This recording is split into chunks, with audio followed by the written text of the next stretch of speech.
Hi there, Auntie here again. Today we're going to be reading a few poems from Falling Up by Shel Silverstein. Have you heard of him before? He's a wonderful poet, and I used to have several of his books when I was about your age, when I was little, younger.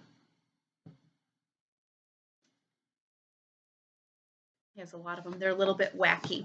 So this is a big book, you can see. I'm not going to read them all, but I did pull out a few that I liked. A lot. So I thought I would read you those ones. This first one I thought was fun because we learned a little bit about Paul Revere this summer, remember? And we saw the Old North Church, one if by land, two if by sea, remember? So, forgetful Paul Revere. Was it two if by land and one if by sea, or one if by land and none if by sea? Or none if by land, or was it three? My memory's not what it used to be, and it's getting so foggy I can hardly see, and this hard, cold saddle, it's killing me. Oh, what a ride this is gonna be.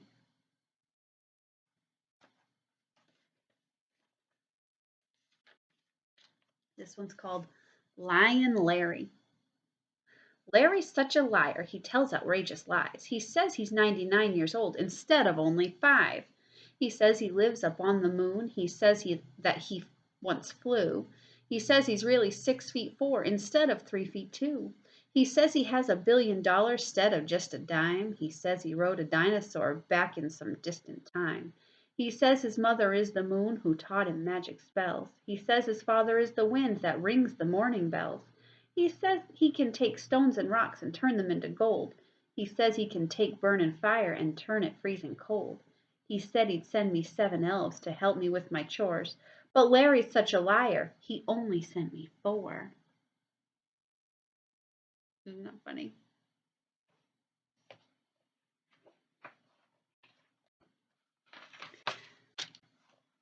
A battle in the sky. It wasn't quite day and it wasn't quite night, 'cause the sun and the moon were both in sight, a situation quite all right with everyone else but them. So they both made remarks about who gave more light and who was the brightest and prettiest sight. And the sun gave a bump and the moon gave a bite, and the terrible sky fight began.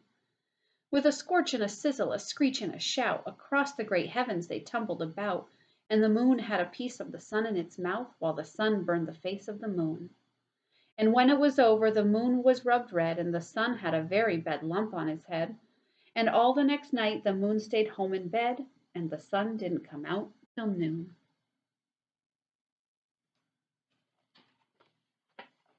Now, save the best for last.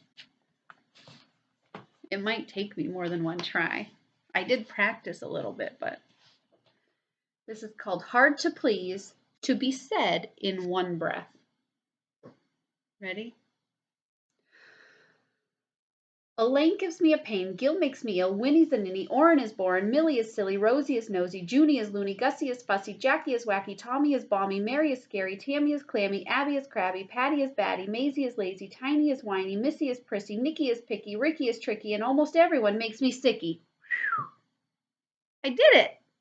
First try. Anyway, I hope you enjoy this.